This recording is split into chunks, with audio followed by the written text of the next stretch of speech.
23rd, 2018. My name is Bill McCamley. I'm a state representative from Las Cruces and Mesilla here in beautiful New Mexico with your legislative update for the day.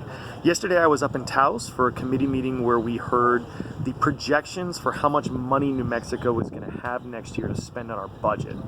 And there's generally good news here. There's going to be about another almost $1.2 billion that the state will have over last year, and there's two basic reasons for that.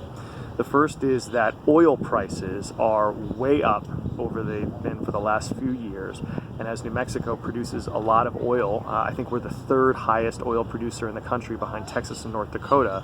That means the state gets more tax money off that.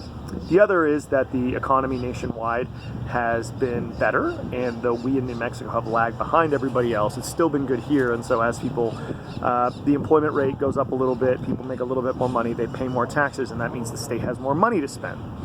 And the reason that this is so important is that we've had a lot of cuts over the last few years in New Mexico because the economy hasn't been good and oil prices have been low.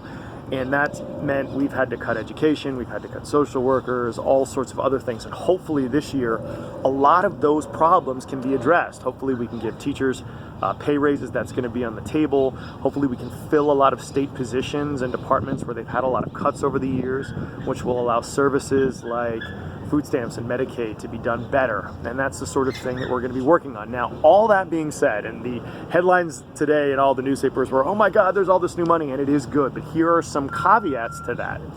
First of all, New Mexico has never, in the history of anybody that was in this meeting, been more dependent on the price of oil and gas than we are now. And that means a couple things. Number one, volatility.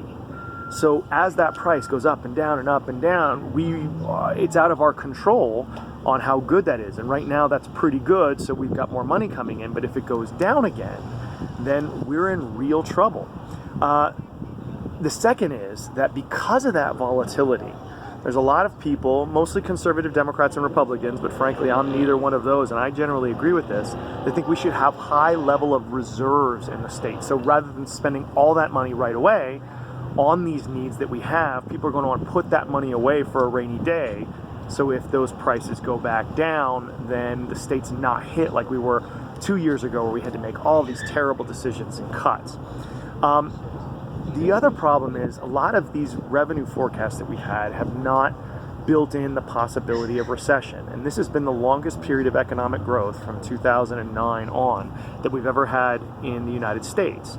And if we go into recession, not only is there a problem in terms of people don't have as many jobs and that sort of thing, but oil prices tend to drop worldwide, and that's going to be a double whammy on the state. So what you're probably going to see in the next legislative session is a lot of people come forward and say, hey, we need a lot of money, we need to do better in education, we need to fix a lot of these government departments, we need to do grants for things like broadband and environmental issues, et cetera, and so on. You're going to have a lot of pushback from people and a pretty good argument saying we need to put a lot of that money away so that in years following, when oil prices aren't as good, we don't blow it all and then we're left with nothing. There's a couple other things that I wanted to talk to you about. Unemployment is generally lower here in the state, which is a good thing. We're still, I think, third highest unemployment in the country, and we've lagged far, far behind. So one of the questions is how can we use some of that money to increase infrastructure and workforce development, to help diversify our economy away from just relying so much on oil and gas. The other problem is you haven't really seen, once again, an increase in wages here in the state, and that reflects the problem nationwide where, yeah, there's more jobs, but a lot of them are at the lower end of the spectrum. So how do you increase the minimum wage? How do you get unions more back into the process? Those two things have been shown in other states to really increase wages. And then the last thing I want to say is this. You hear from a lot of people on my side of the aisle that tend to be progressive on we need to ban fracking.